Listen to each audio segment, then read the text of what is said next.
Welcome, ladies and gentlemen, PDIC 2018. It's the fourth day and the last day, and here we are now with Silver One Resources at the booth. And Greg Crowe, the president and CEO, wants to give us an update. Greg, good morning. Good morning, Jochen. Thank you very much for taking the time to stop by. Oh, of course. Okay. Thanks for having us here. And I think it's like 4 or 5 months ago we spoke last time in Munich. We spoke in Munich, yes, that is correct. Yes. So, but some good things happened so far. Maybe you can give us a little bit of an update. Yeah, we've been moving forward with the company. I think in Munich, what we spoke about was that we were going to be getting permitting to drill the old heap leach pads at our Candelaria project in Nevada, which is a past silver producer, producing up to 68 million ounces of silver historically. We got the permits. We completed drill program of 2 of the old heap leach pads and 3 of the old stockpiles and waste dumps. We then essentially finished that in late December, just prior to Christmas.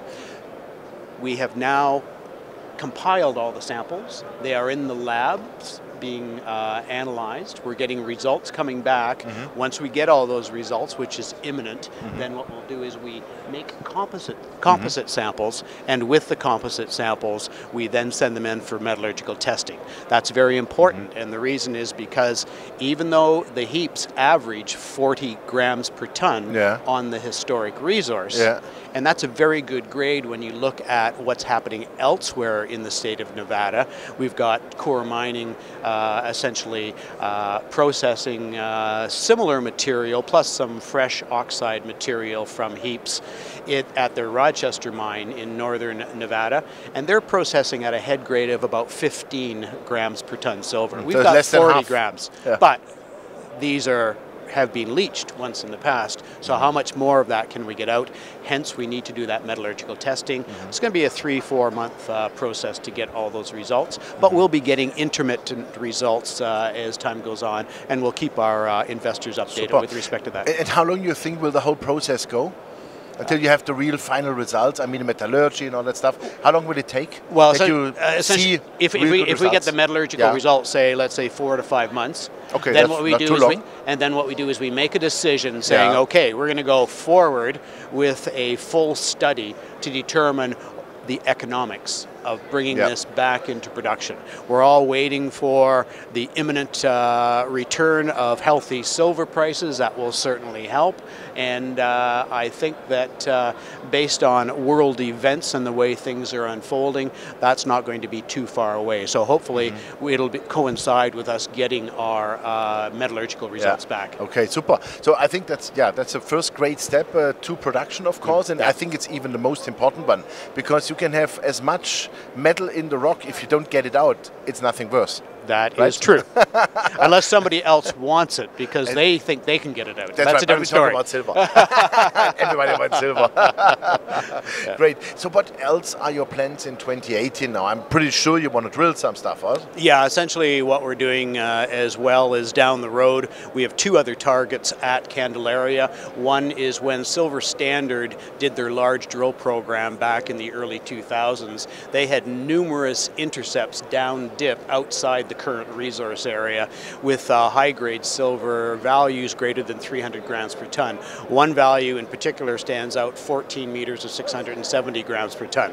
So there is a high-grade target there, and Candelaria historically was one of the richest past producers between the mid-1800s and mid-1900s, averaged around 1,250 grams per ton silver. So very healthy potential there, shall we say, for a high-grade zone. And the other one as well, we have the area of the 2 pits, and when Silver Standard drilled, they only drilled on the northern margin of the pits, outlined that huge resource that you can see on our website, but all sorts of historical workings along strike to the east and west that need to be reevaluated and drilled, and we believe there's lots of potential for uncovering additional mineralization. And that will be all open pittable, or you go later on also underground? It just depends because you know, and we don't know how deep that system goes. Does the system change at depth into more sulfide? We just don't have those answers yet. That's what drilling will let us know. A portion of it would be open pittable, but those high grades, if we can get values greater than 300, 400, 500 grams per ton silver, that is easily mined by underground methods. I mean, you're looking at a lot of mines in Mexico that are producing at 200 to 300 grams per ton silver. Yeah, absolutely. Wow, fantastic. Do you have any byproducts so far? A little bit of gold.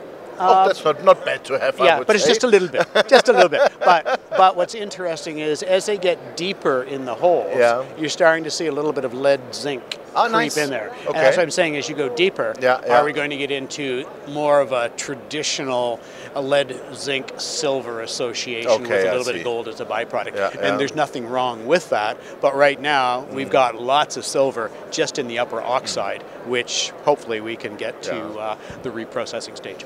Fantastic. A little bit on the financial background. Who are your largest shareholders? What is management share in the company? Yeah, essentially, when we started this company just over a year and a half ago, we did a deal with First Mining Finance, now First Mining Gold, and they gave us 3 projects in Mexico, and we're still working on one of them in particular, and we gave them 6 million shares, making them our largest shareholder at just over 6%. Our second largest shareholder, when we did the Candelaria, we did a 3-year option agreement with Silver Standard, now SSR Mining. Everybody's moving into gold except us, okay?